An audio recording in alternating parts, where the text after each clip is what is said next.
Hello, स्वागत है आप सबका Hindi education A to Z channel पे।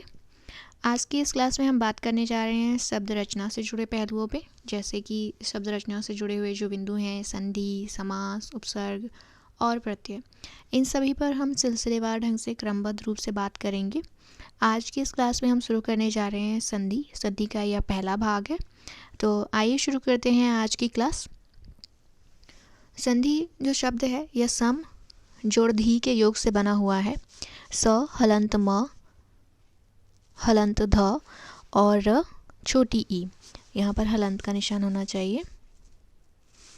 तो इसके योग से संधि शब्द बना हुआ है और दो प्रकार से संधि सामान्यतः लिखा हुआ देखते और पढ़ते हैं हम, जिसमें एक बिंदु ऊपर लगा होता है और इसमें आधा न लिखा होता है। तो प्रश्न उठता है कि दोनों में से कौन सा शुद्ध है, और प्रश्न इस प्रकार का पूछा भी गया है। तो दोनों ही लिखने का जो ढंग है वो शुद्ध है वर्तनी के दृष्टिकोण से। आप चाहे जिस भी प्रकार से संधि लिखें वो दोनों ही सही है, शुद्ध है। अगर प्रश्न पूछा जाए कि इसमें कौन सी संधि होती है, तो इसमें व्यंजन संधि होती है। इसका शाब्दिक अर्थ होता है मेल, मलाप और समझौता। विलोम शब्द होते हैं इसके विग्रह या विच्छेद। सामान्यतः विच्छेद हम सभी जानते ही हैं, लेकिन अगर विकल्प में दोनों ही शब्द मौजूद हों, विच्छेद भी मौजूद हो और विग्रह भी मौजूद हो, तो आप विग्रह का चुनाव करेंगे, विच्छेद का नहीं। आइए जानते हैं कि इसकी परिभाषा क्या होती है। जब दो वर्णों या अक्षरों के आपस में मिलने से उनके आकार और उच्चारण में बदलाव या विकार या परिवर्तन होता है तो उसे संधि कहते हैं। अब मैंने यहाँ पे बदलाव भी लिखा है, विकार भी लिखा है, परिवर्तन भी लिखा है। आप चाहें तो इसमें से इन तीनों में से कोई एक शब्द का चुनाव कर सकते हैं अपनी बात को अभिव्यक्त करने के लिए। चाहे आपका इंटरव्यू हो या आप कहीं पे परिभाषा लिख रहे हो, तो एक ही शब्द पर्याप्त है। अभी यहाँ पर मैंने फ़िलहाल 3 शब्द इसलिए कह रही ताकि मेरी बात जो है अधिक स्पष्ट ढंग से आप लोगों तक पहुँच सके, स्पष्ट हो सके, आपको समझ में आ सके। चाहे वो विकार शब्द आप समझ लें, बदलाव समझ लें या परिवर्तन समझ लें, लेकिन पर्याप्त एक ही है। संधि में अक्षर बदल जाते हैं और उनके उच्चारण में अंतर आ जाता है। इन सारे बिंदुओं को बहुत ही आसानी ढंग से हम समझ लेंगे जब हम इसके उदाहरण की चर्चा आरंभ करेंगे। संधि के कारण विकार कौन कौन से होते हैं, यानी कि कौन कौन से बदलाव होते हैं, किस प्रकार के परिवर्तन आ जाते हैं शब्दों में, तो उसमें से सबसे पहले है लोप। लोप में बीच की ध्वनि का लोप हो जाता है। लोप से क्या आशय है? गायब हो जाना, अदृश्य हो जाना, यानी कि कोई चीज़ मौजूद थी उसका हट जाना लोप कहलाता है। जैसे अतः जोड़ एव, यहाँ पर विसर्ग दिख रहा है। अब जब हम इसे जोड़ करके लिखते हैं अतएव, तो यहाँ पर विसर्ग जो है वो गायब हो गया है, उसका लोप हो गया है। तो यहाँ संधि में विसर्ग का लोप हो गया है। तो यह एक प्रकार का बदलाव है, लोप, जो कि हमें संधि के दौरान देखने को मिलेगा। आगे देखते हैं।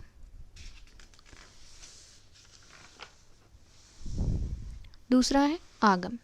आगम में नई ध्वनि का आगम हो जाता है। उदाहरण वी जोड़ छेद, विच्छेद। अब यहाँ पर हलंत च का आगम हो गया है। पहले से आप देखें तो ना वी में च जुड़ा हुआ है ना छेद में च जुड़ा हुआ है, लेकिन जब हम लिखते हैं विच्छेद तो हलंत च का आगम हो गया है। हलंत च को हम आधा च कैसे लिखते हैं, ये पूर्व के वीडियो में उल्लेखित है। आपको अगर रिवीजन की ज़रूरत हो तो वहाँ जा कर के चीज़ से रिवाइज कर सकते हैं। तीसरा है विकार। विकार में दो ध्वनि मिल करके नई ध्वनि बन जाती है। नए जोड़ अक, नायक। यहाँ पर आय और अ मिलकर नई ध्वनि आय हो गए हैं। आय, नायक। नायक किस प्रकार से? नायक में आय शब्द जुड़ा हुआ है। नए आप देखिए नए और यहाँ पर कहीं भी आय आपको नहीं दिखेगा, लेकिन जब ये दोनों जुड़ते हैं तो एक नया ही शब्द इनके बीच में प्रकट हो जाता है। नया ही वर्ण या अक्षर कह लीजिए, अक्षर ज़्यादा स्पष्ट और शुद्ध शब्द होगा आय के लिए, तो अक्षर इनके बीच में आ जाता है, वो है, और इस प्रकार से नए जोड़ अक से बन जाता है नायक। चौथा है प्रकृति भाव। प्रकृति भाव में ध्वनि ज्यों की त्यों रह जाती है। उदाहरण सु जोड़ अम्ब, सुअम्ब। यहाँ पर जो ध्वनियाँ हैं वो ज्यों की त्यों हैं, उनमें बदलाव नहीं हुआ है। सु और अम्ब बिल्कुल जुड़ करके एज इट इज़ लिख दिए गए हैं। तो प्रकृति भाव में जो ध्वनियाँ हैं वो ज्यों की त्यों रह जाती है, उनमें बदलाव नहीं होता है। इसी से मिलता जुलता एक और शब्द है संयोग। जब वर्णों या अक्षरों का योग होता है किंतु किसी तरह का कोई बदलाव नहीं होता है तो वहाँ पर संयोग होता है, संधि नहीं। उदाहरण हलंत क जोड़ या, क्या, हलंत द, जोड़ दीर्घ ऊ, जोड़, यहाँ पर भी हलंत होना चाहिए, तो हलंत ध जोड़ अ, दूध, पान जोड़ वाला, पान वाला, चाय जोड़ वाला, चाय वाला। तो इस प्रकार से इसमें कोई बदलाव नहीं हो रहा है, जैसे हैं वैसे ही लिख दिए जा रहे हैं। तो यह क्या हो जाएगा, यह संयोग हो जाएगा। यह संधि का उदाहरण नहीं है, यह संयोग का उदाहरण है। आगे देखते हैं, प्रधान संधि क्या होती है। जब वर्णों में योग होने से बदलाव या विकार उन्हीं के स्थान पर होता है तो उसे प्रधान संधि कहते हैं। उदाहरण, कारावास एक शब्द है। अब देखिए इसमें कारावास शब्द बना कैसे है, तो कारा जोड़ आवास। अब यहाँ पर रा में आ की मात्रा जुड़ी हुई है और यहाँ पर आ प्रत्यक्ष दिख ही रहा है, तो आ और आ जोड़ करके क्या हो गया है, आ बन गया है, कारावास बन गया है। तो यहाँ पर जो स्वर हैं जिनमें जोड़ हो रहा है, जिनमें योग हो रहा है या मेल हो रहा है, यूँ कह लीजिए, परिवर्तन भी उन्हीं के स्थान पर हो रहा है। किसी और वर्ण में किसी प्रकार का कोई परिवर्तन नहीं हो रहा है। रा और आ जुड़ करके बन गए हैं रा, कारावास बन गया है, कारावास शब्द बन गया है। इसी अच्छा, प्रधान संधि जो है इसको गौण संधि के साथ जब हम तुलनात्मक ढंग से पढ़ेंगे तो ये और भी ज़्यादा स्पष्ट हो जाएगा। तो देखते हैं कि गौण संधि क्या है। जब दो वर्णों में योग होने से बदलाव या विकार उन्हीं के स्थान पर हो या ना हो किंतु अन्य वर्णों के स्थान पर होता है तो उसे गौण संधि कहते हैं। जैसे राम जोड़ अयन, रामायण। अब ये जो शब्द है राम और अयन को जोड़ करके रामायण बना लिया गया है। तो यहाँ पर देखिए कि अयन में न लिखा हुआ है और जबकि हम रामायण लिखते हैं तो ये अड़ा हो जाता है, तो न के स्थान पर बदल करके यह अड़ा हो गया है। तो इस प्रकार से जब परिवर्तन, जोड़ तो कहीं हो रहा है लेकिन परिवर्तन किसी दूसरी जगह पर आ जाता है, बदलाव किसी दूसरी जगह पर आ जाता है, तो उसे हम क्या कहते हैं, गौण संधि का उदाहरण कहते हैं। तो अब देखिए प्रधान संधि में तो जो बदलाव हो रहा था वो वहीं पर हो रहा था और गौण संधि में बदलाव किसी अन्य वर्ण के स्थान पर हो रहा है। तो इस प्रकार से यह दोनों में अंतर है। अब जब रामायण जो शब्द है इसमें जो बदलाव है इसमें प्रधान संधि के भी गुण मौजूद हैं और गौण संधि के भी गुण मौजूद हैं, क्योंकि राम जोड़ आयन में आ, रामा, रामायण, आ बन जा रहा है, अ और अ का योग होकर के आ बन जा रहा है, रामायण बन जा रहा है। तो इस प्रकार से यह प्रधान संधि और गौण संधि दोनों का ही उदाहरण है।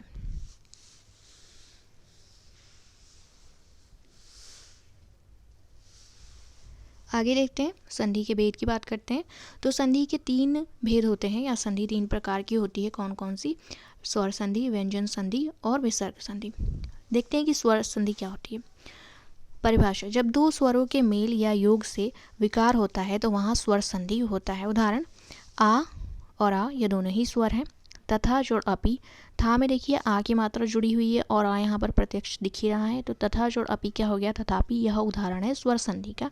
यानी कि जब दो स्वरों का मेल होता है, दो स्वरों का योग होता है तो वहाँ पर क्या होती है, स्वर संधि। यहाँ पर आप व्यंजन भी भूल जाइए, विसर्ग भी भूल जाइए, केवल और केवल जो हमारे 11 स्वर हैं वो आपके जहन में होने चाहिए।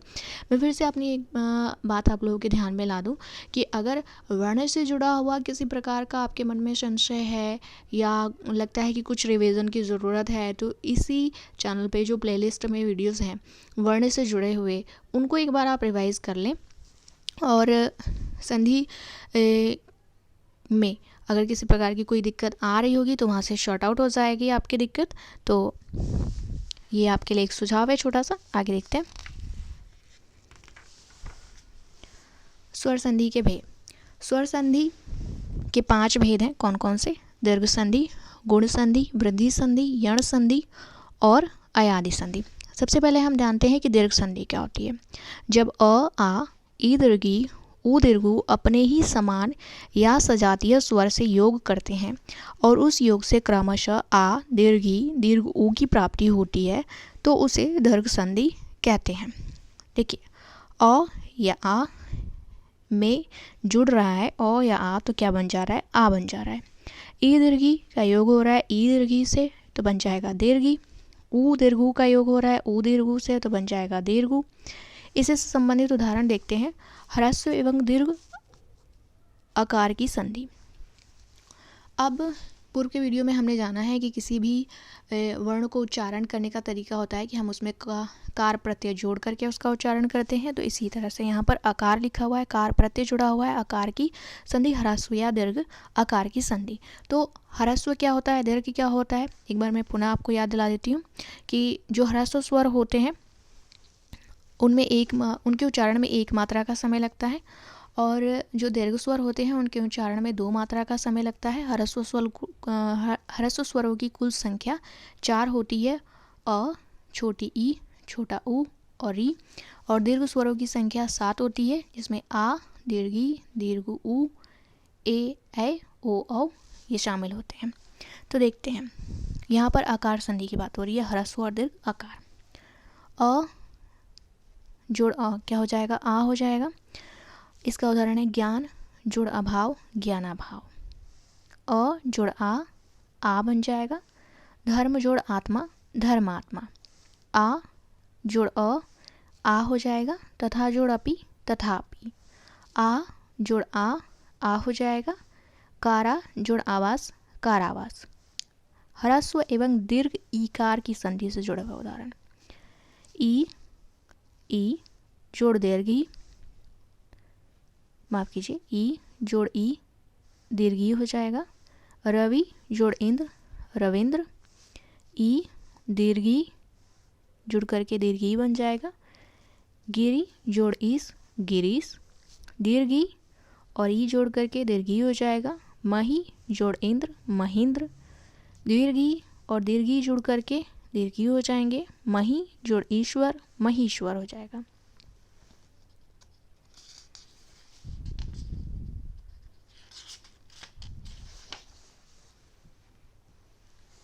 ह्रस्व एवं दीर्घ उकार की संधि, उ जोड़ उ, दीर्घ उ हो जाएगा। गुरु जोड़ उपदेश, गुरुपदेश।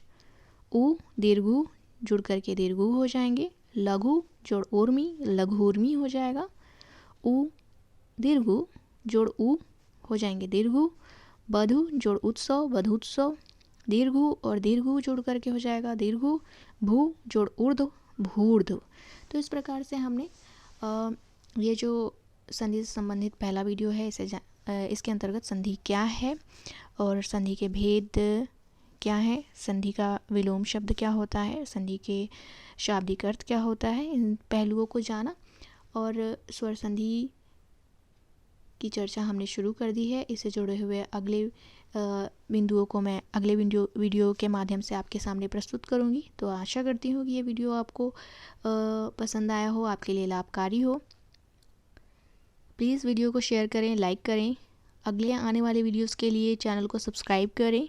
अपने महत्वपूर्ण कमेंट बॉक्स में ज़रूर डालें। तो मिलते हैं अगले वीडियो में, तब तक के लिए नमस्कार।